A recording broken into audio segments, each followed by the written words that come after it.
નમસ્કાર KTV news સાથે હું છું કિરણ નજર કરીએ આજના મહત્વપૂર્ણ સમાચાર પર તો વડનગર નગરપાલિકા ચૂંટણી મામલો વડનગરની ચૂંટણીમાં 8 બિનહરીફ વડનગર નગરપાલિકાના 7 વોર્ડ બાદ ચૂંટણી 28 ઉમેદવારો પૈકી 8 થયા બિનહરીફ વડનગરપાલિકાના કુલ 53 ઉમેદવારો હતા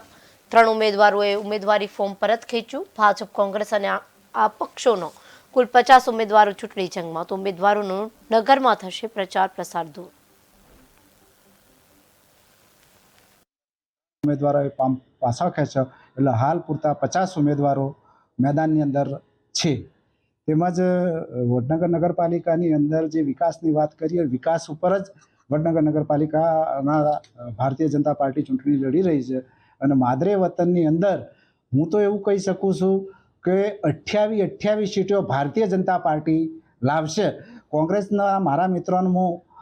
મીડિયાના માધ્યમથી એ કહેવા માગું છું કે વિકાસ કોને કહી શકાય એ પણ એક સમજો તો સારી વાત છે. 53 ઉમેદવાર